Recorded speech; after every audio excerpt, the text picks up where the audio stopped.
যে আমি যে জায়গা বসে আছি, হুম। হ্যাঁ, এটা কিন্তু একটা গোরস্থান। হুম। হ্যাঁ, এটা একটা গোরস্থান, আর যে এটা একটা কবর।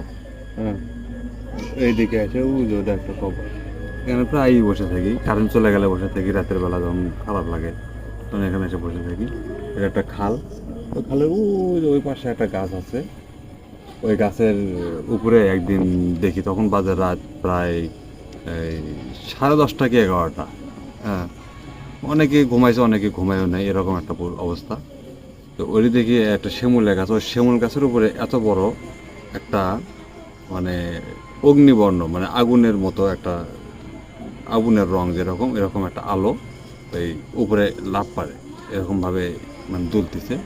ওটা কিছুক্ষণ দেখলাম, কিছুক্ষণ দেখার পরে দেখো ওই আলোটা দুই ভাগ হয়ে গেল, দুই ভাগ হয়ে দুটা হলো, দুটো হয়ে দুই সাইডে এভাবে লাফালো। তো এটা দেখলাম, এটা দেখার পরে চিন্তা করলাম যে এটা কিসের আলো। হ্যাঁ, আর কিছুক্ষণ পরে এই একটা আলো ওখান থেকে লাফ দিয়ে উঠে আমার মাথার উপর দিয়ে এই পাশে কবরের কাছে এসে পড়ছে। তখন আমার মনে হচ্ছে একটা ভয় হয়েছে যে এটা কি। হ্যাঁ, তারপরে ঘরে গেছি, ঘরে যে শুয়ে পড়ছি, তখন আমার বেড়া, টিনের যে বেড়া আছে, বেড়াটা যে কাঠ কাটা যে হ্যাকসো ব্লেড বা আড়ি, আড়ি যেটা বলে আড়ি, এই আড়ি দিয়ে ভাবে কাটতে কাটলে যেরকম শব্দ হয় এরকম শব্দ হচ্ছে, এরকম শব্দ হচ্ছে। তাই আমি আস্তে আস্তে আস্তে আস্তে শুয়ে আছি, তো অন্য কাজ হয়ে এইদিকে পাশ ফিরলাম। এদিকে পাশ ফেরার পরে দেখি যে ঘরের ভিতরে সারের বস্তা ছিল।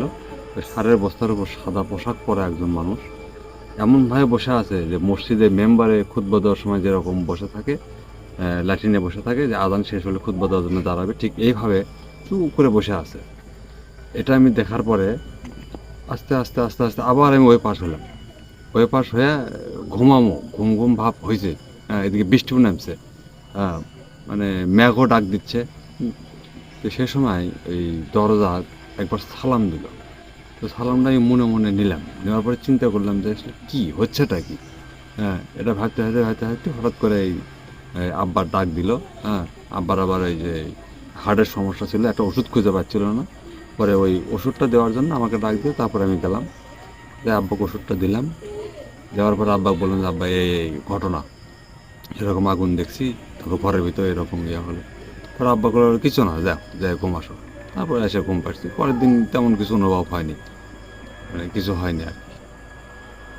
এরকম অনেক ঘটনা আছে, এরকম অনেক ঘটনা আমার সাথে ঘটছে যা আমি দেখছি। আমি জিনও দেখছি, বেশ অনেকবার দেখছি।